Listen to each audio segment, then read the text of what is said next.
We are back at it with another edition of the MASSP podcast. My name is Ryan Casey. I'm really excited to talk to our guest today, former Principal of the Year and current leader at North Farmington High School, Mr. Joe Green.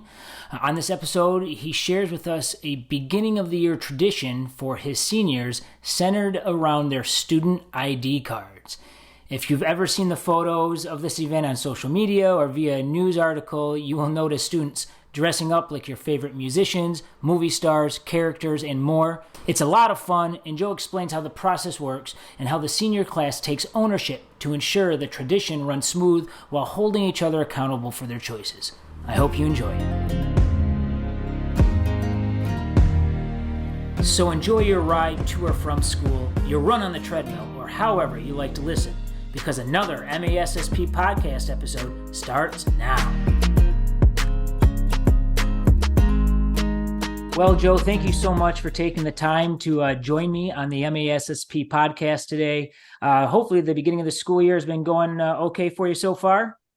Yeah, it's been a really good year. Thanks for having me too, Ryan. This is a pleasure to talk about this.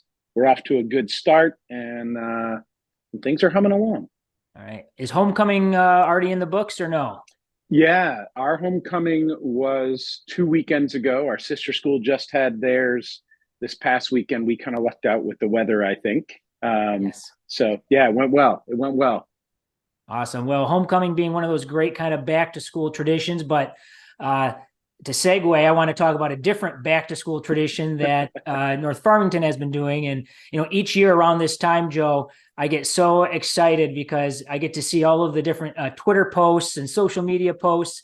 I think either the Detroit News or the Free Press seems to run a yearly article talking about the student IDs and this really fun culture building tradition you've established. So for those who have no idea what I am talking about, would you be able to describe the kind of the basic idea of the tradition?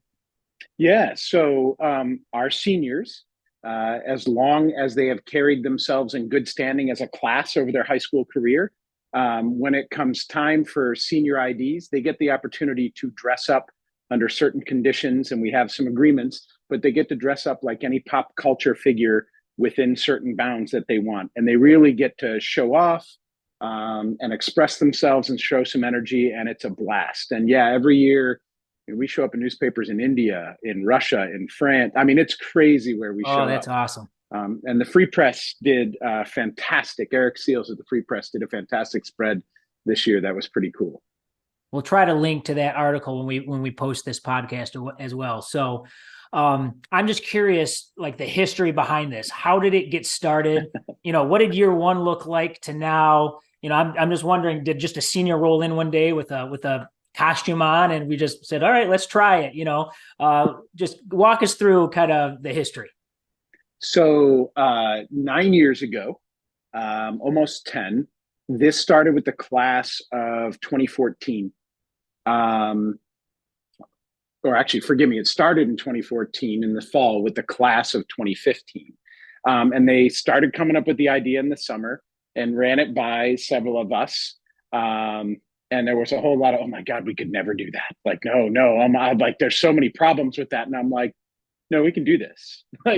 like this we can do. And so their whole energy was they wanted a fun way to bring their class together. They wanted to build school spirit, express themselves. They wanted to have a lot of fun.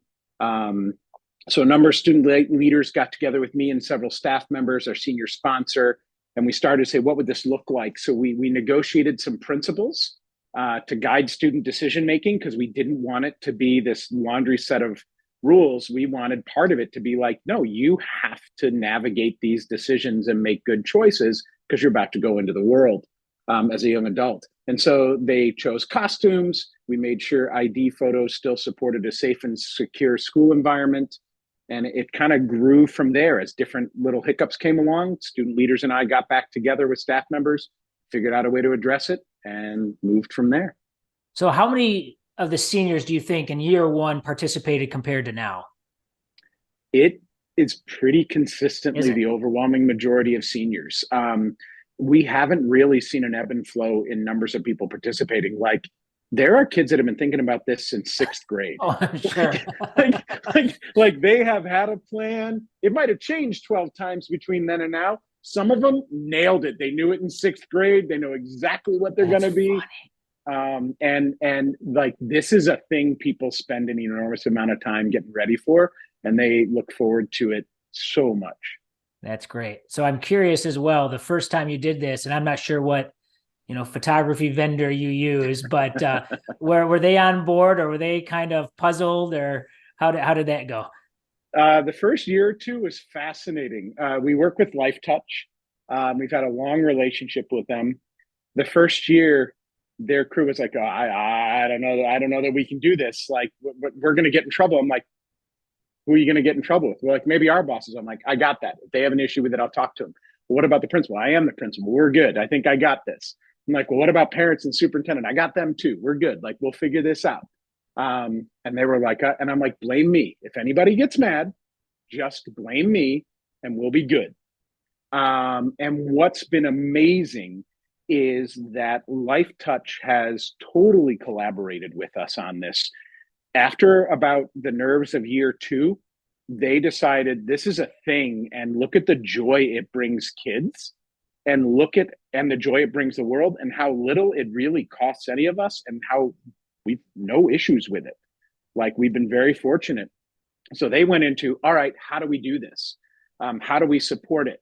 So now they give us two dedicated lanes that are set up specifically for our seniors, and they have photographers that have done this before with them. They actually have.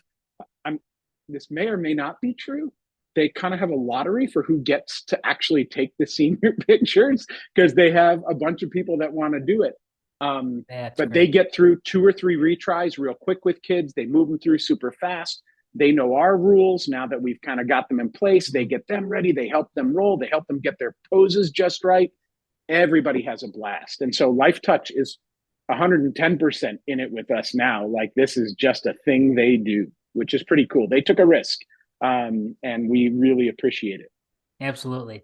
You know what I really like about it too, Joe, thinking with my principal hat on here, is sometimes I remember this day and doing all the photos, and it seems like there would always be like one or two seniors that wanted to do something like this, and it got shut down. And part of that, I think, is, we wanted this to really impact culture. We want it to be about more than just one kid or a couple of Yep. kids, right? We want it to be about Yeah. an entire group or all of the kids. So the fact that it's available to the entire senior class, I think sets it apart and allows you to probably to have more fun with it, because it's, again, not about one kid or a couple kids Yep. that are the most creative or have the most money to go out and buy this or that. It's really more of a group initiative to Yep. be involved. Well, and it really creates a sense of unity amongst them. How sometimes we forge bonds in the difficult moments, right? But more often we forge bonds in these memorialized kind of ritualistic pieces. And we've built one that does everything we want to do at North, right? Look, express yourself in really good ways. Think about it analytically, so you know what you're doing, how you want to do it. Think about it critically, right? Like, how am I going to execute? What am I going to do? Think about it empathetically, like, how's this going to represent me, myself, my school? How's it going to impact others? And then how do I execute and think about that impactfully, right? It's the final exam for everything we're trying to teach our seniors, and they get to do it together as a class, and they don't mess with it. They don't put it in jeopardy. They really stay within bounds. They do it right. They have fun with it. And this really is kind of like their final exam, and introduction of themselves into the world as young adults. And you see the ripple effect. Like, people write us every year saying, this brings me so much joy, and our kids see it that way. It's an act of service now, almost, for them, that, like, we got to get it right. The world's waiting for us to do something to make People people are looking smile. forward to that article. Yeah. And the fact that it's at the beginning of the school year, I think is just great. It sets that tone right for the rest of the school year. So Yep. I am curious. You mentioned a little bit about the process when you first Yeah. started. So you had some student leaders brought this to you. Maybe there's some other teachers or other advisors or leaders in that process. So can you talk about just a little more about who was involved in that, and were any parents involved on this, or did you handle it yourself? Did you involve anybody from central office? We kind of built it in house. with our senior class sponsor and my administrative team at the time and our senior class board. And we hatched it and we kind of plotted it out. And then at the time, I called our school and community relations folks and our superintendent. I'm like, just want to put this on your radar. We're trying something. I need you to roll with us on this. I need you to just trust us. All right. And they were willing to roll the dice with us, which was awesome. And our kids haven't let them down since. We did not have parents involved in it. And we didn't have too many staff members involved in it. And even the adults that were in it, we put this, I very much structured it to be like, okay, you want to do this? How do we do it? Let's all brainstorm problems. And I want you to come up with solutions. We'll help, but I need you to think this through as leaders. And they put it together pretty well. And so they had a good plan, and we've added a little bit here and there when something happens and we figure it out, and we kind of know how to roll with it. And right now, our central office looks forward to it as much as our students do. Yeah. And I'm assuming it's probably had the success that it's had because it is obviously student driven. They've taken ownership of it. So obviously a really important part of any process you want to do, any sort of initiative at a school, and allow students to have that voice. So yeah, I hear my inner Matt Alley all the time, like a little homunculus version of Matt Alley on my shoulder about how do we help them do this? How do we help them lead? Listen, I'm gonna have to edit that out. I don't like giving Matt any credit for anything, so I'm gonna have to. Oh, we can go back and I can better engineer that for you. No, that's just another great example of why it's important to have that student voice. So, you mentioned it earlier, and kind of, you haven't had, it sounds like, many negative side effects or outcomes from students, because they're the ones who kind of took ownership of this and kind of crafted a way to make this work without, a laundry list of rules. Can you talk a little bit? I mean, I don't want to rattle off all the rules because, like you mentioned, it is a positive thing. But what are some real simple things if people are thinking, how do you bring something new in, trying to do some sort of initiative? You want it to be student driven, but you also don't want to give them, here's 100 things you can't do. Yep. Because we know that that's just they're not gonna roll with it then. So can you just talk a little bit about some of those guidelines? Yeah. So we remind them about the function of what's there, right? So an ID is about somebody being able to recognize you. So kind of the first one is know that adults, and especially those who don't know you, must be able to recognize your face despite how you dressed up. We must be able to see your eyes in the picture as part of our ability to recognize you from your ID photo. So when they wear sunglasses, they got to tip them down to the nose or raise them up in their forehead. The ID does function as an official way to identify a kid. We've got to be able to do that. That was one of the first questions I thought about when I actually was writing questions for this episode, was like, well, at the end of the day, this is like a student ID, it's an important document to have. So clearly they've got to be able to tell the kids apart for that purpose. So that makes sense. So that one's a good quick one. Then what we tell them is real simple. If you dress up in a way that might be considered offensive, demeaning, disrespectful, or insensitive toward race, religion, identity, or gender, you're not going to be allowed to take a picture dressed that way.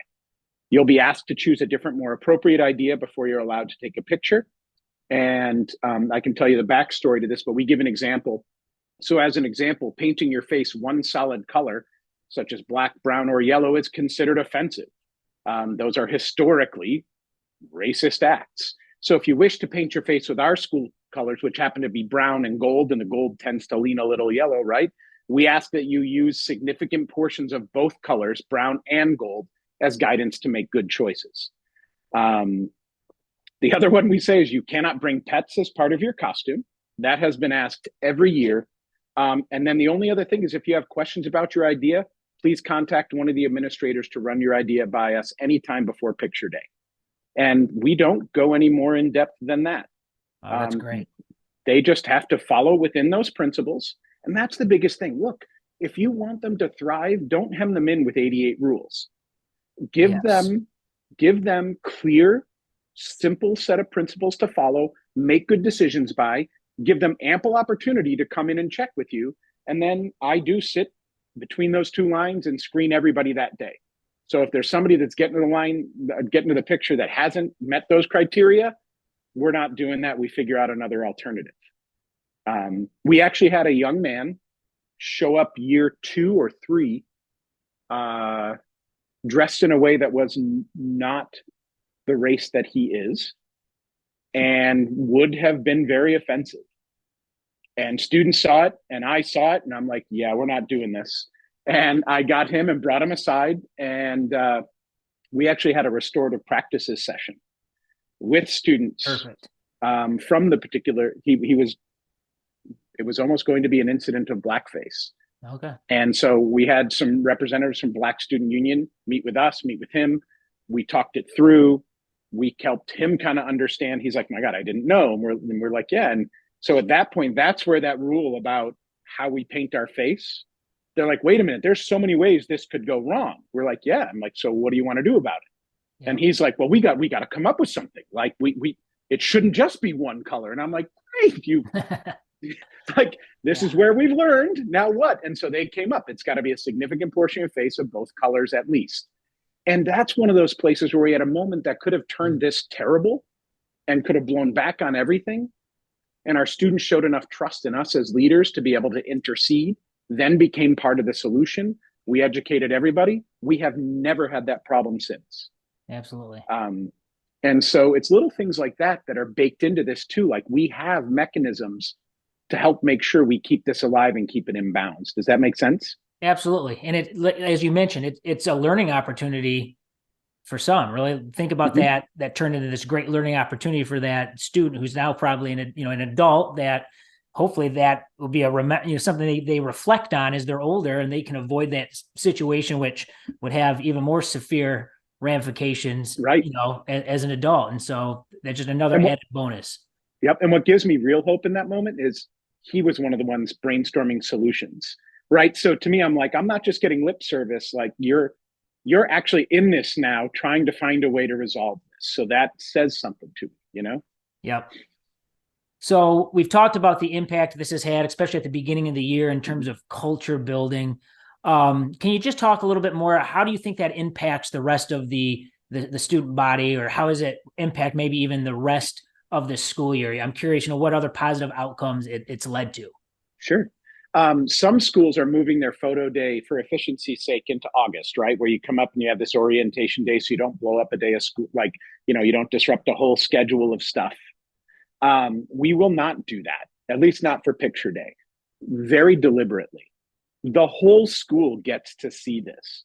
Throughout that morning, there's 4 or 5 other lines of students, underclassmen coming through that get to see this and be a part of it. And it builds this energy and this excitement and this meaning behind being a senior, that you are trusted. It's not just, ooh, I get to go do this as a senior. No, you're trusted to do this as a senior. This is the first step in your leadership of the entire school as a senior class, because they really do run schools.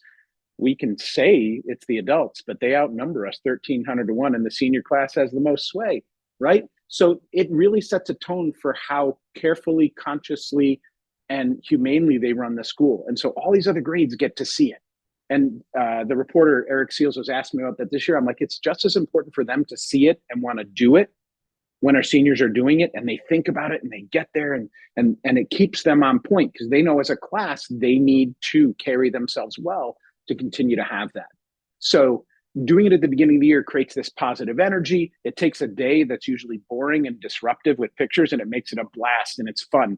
The whole building's bumping with energy that day. And then it kind of gets the ball rolling for all our other senior events and for our student leadership. They're like, oh, we got to keep this energy going. When we do this event, we've got to really keep that positive vibe. When we do this event, and it kind of gets just this emotional tone set that's positive and fun and playful. And we know that that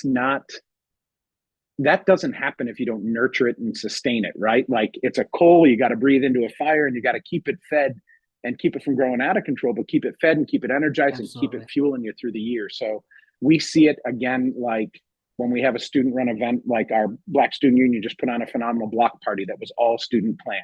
We've done whole mental health weeks that are all student planned. And this really kind of kicks off that sense of student planning, student ownership, because we've seen them do it individually. Now, when they come together in groups, we know they have skills to do these things. Yep. Does that make sense? Absolutely. Absolutely. I think too, there's something, and forgive me for being long-winded. I think there's something about starting your year with trusting your kids with a very visible act Yeah, of trust that really kind of sets the relationship with the right tone. And then it's just a day to really have fun with them and enjoy it and have them feel like they're seen and treated as young adults instead of kids. absolutely. And I think about, um, I mean, homecoming. Most schools obviously participate, although there are some students who just are really turned off, by that idea, obviously. Um, but we usually welcome them back with, here's some pre-tests and here's a bunch of rules and syllabus, and Yeah. so anytime we can do more of a celebration and more of an excitement, especially around something that's traditionally, right, it's a checkbox, we have to do it every, I think that just makes it that much more worthwhile. So one more question for you, Joe, Yeah. because I know we got to get you back to the hallways and classrooms here, but it seems like many administrators, anytime they're presented with a new idea for a program or event, sometimes they automatically take the mind frame of, oh, here's why we can't do X, and here's all the things that are going to go wrong, and here's all the problems it could cause. Which I'm sure many, when they think about your event, even though maybe I think you've probably swayed them by now, how do we as administrators and educators get past that? And that might not be a simple answer either. So I apologize for ending on maybe the hardest one here. No, I think that's an awesome question. And you're right, it's not simple. Well, actually, let me put it this way. I think it might be simpler than we think, just not easy to execute. Um, I've been doing a lot of reading about performance and performance coaching and working with my own son with that as an athlete and as a student, right? And so it's been in my frame of mind and in work in my frame of mind. And there's a lot of the research behind it now talks about being very clear in your values and then looking at the behaviors that help you live those values. And I think the mechanism for building a positive school culture and a climate of performance and positive expectation for your students is really that simple. Be clear about what your values are, look for behaviors that help you execute and bring those into the world, and then use that as your filter to whether something is worth doing or not. And then the obstacles, you'll just figure out a way around them. We really believe in building student leaders that can make decisions, right? We boil what we do here down to teaching kids to think analytically, critically, empathetically, and impactfully. This thing with the pictures is all about all of that. It helps us deliver every single thing we want our kids to do. So, how do we build the behaviors and the structures to foster that? And so, once we started thinking of it that way, as an obstacle came, we're like, oh, we got that. We can do this. Or hold on, ooh, tricky. We don't really want to be dealing with an issue that might possibly have to do with racism, but let's figure that out, right? And instead of finding ways to say no, you find ways to say yes, that when the obstacles come, you filter them through your values, you filter them through your behaviors, you find a way to address them through that. And suddenly you're building this mechanism that kids can learn from, you can learn from, and you're building and generating a culture that actually performs and delivers for your kids. I hope that makes sense. Oh, it totally does. It totally does. And hopefully those who are listening are going to reflect on that, think about that, and maybe be willing to, kind of flip the mind switch there and how they perceive some of these opportunities that are presented to them, especially when it's student driven, as we've kind of been talking on the Yep. whole time. So, I lied, Joe. That wasn't the hardest question. I'm going to give you a hard bonus question right here. Okay. Do you have a favorite out of all the ones you've Oh. seen, or a certain type of ones that always seem to do better than others every year? Um, you and Eric Seals, man, both of you this year with that question. Um, you know, for me, this is going to sound, the beginning of this is going to sound like a cheesy cop out. It's not. For me, it's really looking at the expression of the individual student and seeing, kind of knowing what I know about them and seeing where that came from. So that part is where I really derive the joy. Like, dang, I see where you came up with that. That was really good. There's a few each year that are so spot on. Either because it's like an utter doppelganger, like frightening, right? Like how close the There's a comparison, couple that I or noticed going through yeah, Twitter. I was like, wow, that girl yeah, or that boy, they really do look like that person. Holy cow. yep. And there's a couple where like they nail it. Like And it is just, and also sometimes it's very true to who they are too, which Oh, kind of yeah. chuckles because I'm like, oh, that's so you. That's Well funny. done. Yeah. Um, and so, yeah, it's the ones that really fit, that show I guess maybe this is the way to phrase it. The ones who show an incredible amount of self-awareness Yeah. and humor and expression, and kind of there's a depth to what they're trying to portray. Those are the ones that make me kind of chuckle and have a blast. And then there's just some great innocence. I mean, we had Loraxes this year, which we've never had before. That was a riot. I was like, Yeah. we had 2 students do that. That was awesome. Um, we always have something kind of funky like that. Yeah. Plus, it's also a nice primer for all of us to keep up on pop culture and know who people are and what's popular and what's not. I will say Um, that as I was going through all the different photos from either the article or social media, I had to stop and be like, man, maybe I'm getting too old for this because I don't know if I know about a quarter of who these people are supposed to be. But I'm sure I can figure it out if I want. But it's actually fun to kind of look it up and kind of get it. yeah, And sometimes you're like, oh, okay. Other times you're like, dang, that is very fitting. Nicely yeah, done. Um, but yeah, so it works, and I just try to have fun watching and enjoying. And I just encourage you, help your help your students find ways to shine and thrive, and they'll surprise you. Like they'll really blow you away. Because absolutely. how many of us talk to other adults and they don't have a lot of faith with teenagers? And Yeah, I got to tell them I have a lot more faith yeah, in teenagers than I do in most adults out in the world. Like their energy, their power. Look, we have a bunch of 18-year-old kids who should be thinking about like getting out of high school and getting to college, and instead they're concentrating on this fun moment, and they get that they're bringing joy to people all over the world, and that's half of it. And that's where they're coming from. Like give your kids chances to shine and show people who they are. And I think it just makes our world a little more fun, a little brighter, a little more enjoyable, makes our jobs more fun. absolutely. And if I've always said when I talk to adults is if you give kids high expectations, and have them hold each other accountable, they will thrive absolutely, Mm-hmm. and you will be so impressed. But that's why I wanted to do this today because again, it seems like just news in general, a lot of things are negative, and so Yeah. anytime we can shine a light on something that's very positive and impactful and just fun at the high school level, I think our elementary counterparts probably tend to do a better job of that than we do, unfortunately. Yep. And so I just really appreciate the time, Joe. I love seeing it every year. I'm going to look forward to seeing it next fall again. And so I'll do my best to attach some links or resources to the communication with the podcast when it goes out. But really appreciate your time and have a great rest of semester 1. All right. Thank you, Ryan. I really appreciate the opportunity. Thank you.